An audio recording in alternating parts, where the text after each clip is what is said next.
what made Tuff's ride so bad, Tuff wasn't doing nothing wrong. I mean, he was doing everything right. He was up over the front end. I mean, that's the way you ride rank bulls. I knew after I saw the tape, there's no way I'd get on him again. It was never a consideration because I was in the right position to ride a bull of that caliber. And that's why I said, you know, screw him. I said, I'll never get on him again because I didn't feel like I had a chance of trying to ride him.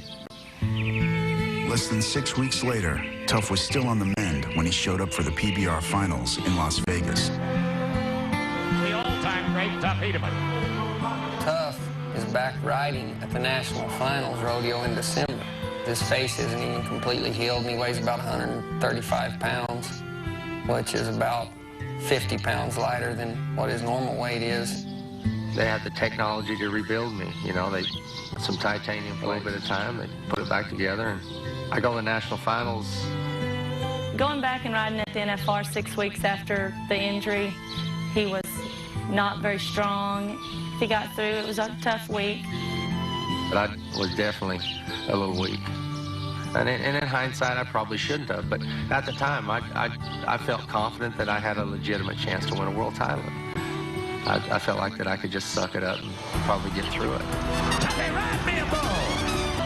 At the National Finals Rodeo in 1995, just 6 weeks after their fateful meeting, Tuff HEDEMAM was stunned to find he'd drawn Bodacious yet again.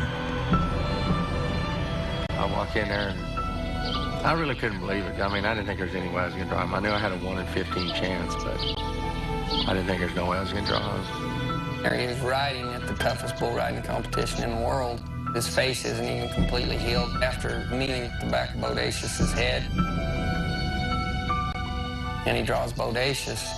Tuff HEDEMAM has drawn the bull we call Bodacious. It was the most difficult decision of his career, but Tuff had no choice.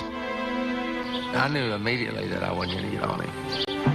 Tournament rules required Tuff to at least get on the bull, or else be disqualified. In chute number 4, Tuff HEDEMAM, and a bull called Dodge Bodacious. After that bull. That is the bull that hurt this young man so bad. Just a few days ago, he had to make the attempt of getting over him and on him. I want you to tell Tuff HEDEMAM you approve. You approve of that. It was pretty emotional, you know, because I can't imagine him ever having to turn a bull out, you know, riding in his riding career. There's just no way, you know, he would ever do that. But in that situation, there was no other way around it. I turned him out. That was, that killed me. I mean, you would never dream of turning out a bull to national finals. That's what Tuff was made of. He gutted everything out, but still he didn't need to be getting on a bull the caliber of Bodacious in the condition he was in. I tipped my hat to him. I still had a little resentment because I really felt like he did cheap shot me and hit me. But I mean, he was the man. What you have just seen happen is one of the smartest things I've ever seen a human being do. Later in the 95 finals, another rider, Scott Bretting, drew Bodacious. Scott Bretting knew what the circumstances could be. Puts on the catcher's mask. This bull is a disabler. He has jerked a lot of guys down, and tonight Scott puts the mask on. Hit the windshield again. Another concussion. He's down. Heads up, boy. Look out. The last guy that gets on him, Scott Bretting, he does the exact same thing to him as he did me. And, you know, I'd have people say, well, look, you know, it looks like you did the right thing. I didn't have to see that to know I did the right thing. He was going to kill somebody. Ladies and gentlemen, he is voted the rankest, the greatest bucking bull in the country. But his reputation has again come to fact. Everybody quit grinding your teeth. Everybody think positive. Scotty, Scotty, Scotty, hang in there, partner. And I said then, enough is enough. Call it quits. 2 nights later, on December 11th, 1995, Sammy Andrews retired Bodacious from competition. The bull was just 7 years old. We didn't want to take the chance on hurting somebody, and we'd had several warning shots, and we was afraid that if we didn't retire him and he was to hurt somebody or kill somebody, everybody'd call us killers or something like that, and we didn't want that reputation.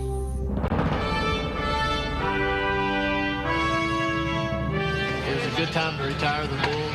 He's on top of his game. He was a world champion bucking bull. That was going to make him famous.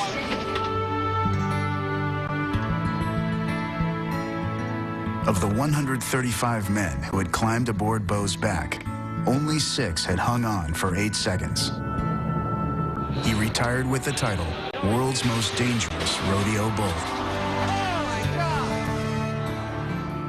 Bodacious had nearly killed TUFF Hedeman and Scott Bredding, back-to-back with the same move. Now, at the end of 1995, Sammy Andrews retired his prize bull from competition. Bodacious got to go to casinos, car dealerships, nightclubs, personal appearances. He looks mean. Bodacious was a famous athlete. He had his own clothing line, and he had his own jewelry line. He was in GQ magazine, and they put him in Penthouse magazine, and it was a good article. What is Bodacious doing in Penthouse magazine? Everybody loved that bull. I walked into a restroom somewhere at a gas station. There were Bodacious condoms. I guess that's when you know you reached the top. We had Bo over in the pasture, and somehow he managed to get a cut in his foot. And we didn't know it at the time, but he got a bone infection. One of the guys that works for Sammy came by and checked on him and noticed that he was laying out in the pasture, and he went back the next day and Bo hadn't moved. We loaded him up, sent him to OSU, Oklahoma State University, and so they gave him a lot of antibiotics and stuff, and they killed the bone infection. But all of the medication and everything destroyed his kidneys. He went back to the Andrews Ranch, and Sammy had him for nearly a year there, and walked out there one morning, and Bo lay there dead. He died of a heart attack, which means he just fell over dead like that, which was good for him. And there was no, he didn't struggle or nothing. It was kind of like losing a part of your family when he did die. Bo was retired in his prime and still should have been on the truck when he died. He would have been slowing down then, but he died probably at a pretty young age compared to most.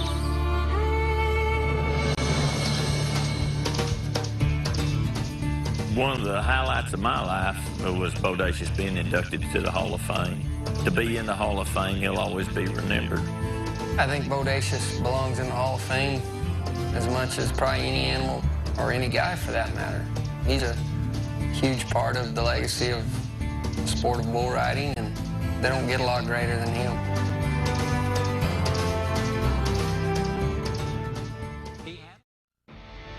These bulls are some of the greatest athletes in the world. The things they can do and the size they are, it is totally amazing. I've never seen another animal that could weigh over 2,000 pounds, that could jump 6 foot in the air and still be spinning 100 miles an hour. They're not just big dumb animals.